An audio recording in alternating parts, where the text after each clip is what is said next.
Hey, I'm Michael Tremaine. This is Kara Martin. We are here to talk about Murph coming up on Monday. It's Memorial Day, remembering all the service members who have lost their lives in the line of duty. In particular, Lieutenant Michael Murphy. We do a workout in honor of him. He was a Navy SEAL that gave his life defending our country and received the Medal of Honor. So every year we do the workout called Murph. And it is a 1 mile run, 100 pull-ups, 200 push-ups, 300 air squats, and then another 1 mile run. And if you're gonna do it RX, you'll wear a weighted vest, 14 pounds for ladies, 20 pounds for men. You can split up the pull-ups and push-ups and air squats however you want. Some people say you should do it all the way through as written, but that is not the end-all be-all. You can split it up in 20 rounds of Sydney, which are 5 pull-ups, 10 push-ups, and then 15 air squats, and they do 20 rounds of that. Another way you could do it is 5 pull-ups and then 5 push-ups, 15 air squats, and then another 5 push-ups.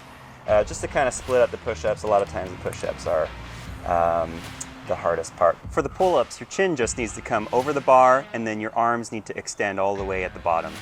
For the push-ups, your chest needs to touch the ground or your plate carrier, and then your arms need to fully lock out at the top. For the air squats, you just need to squat down to or below parallel and then stand up all the way before you begin your next rep. And wearing gymnastics grips would be a great idea to prevent any hand tearing while you're doing the pull-ups. We want to get to some running tips. That's why we have Kara here. She's going to talk about the most efficient way that we can implement the running portion.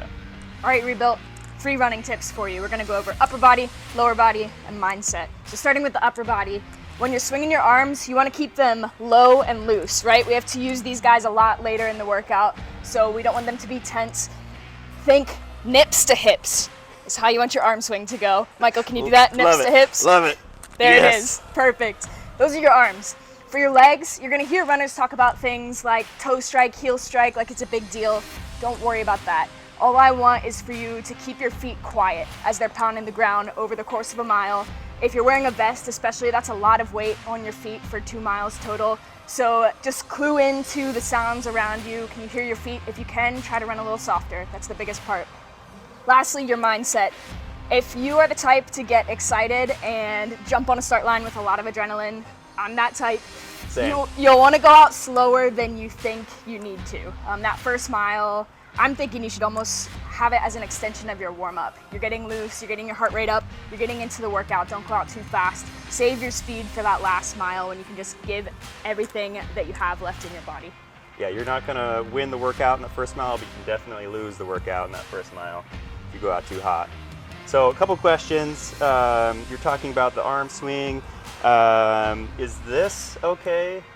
A little bit of torque is okay. A lot of bit of torque is gonna lose a lot of efficiency on your run. So as much as you can, you wanna stay in that straight line. Yeah, so we're gonna go over a little bit of scaling options. The first thing that you would do if you needed to scale this workout is no vest. Don't wear a vest if you think you need to scale anything. Just don't wear a vest. The next tier of scaling would be scaling some of the movements. And I'll go over that here in a second. And then beyond that, if you need to scale more, we would scale the reps or scale down the distance of the run. So the first thing that we would do for the pull-ups, to scale the pull-ups, would be feet-assisted ring pull-ups. Then we could go into feet-assisted low bar pull-ups. And then lastly, we could just do ring rows. For the push-ups, we could scale knees on ground push-ups, and then beyond that, we could do hands elevated on a box push-ups. And then for the air squats, heels elevated air squats if you lack the mobility to get down all the way into that full range of motion. Then beyond that would be rig-assisted air squats, and then beyond that would be band-assisted air squats. So that's our tips and a little overview for Murph coming up on Monday.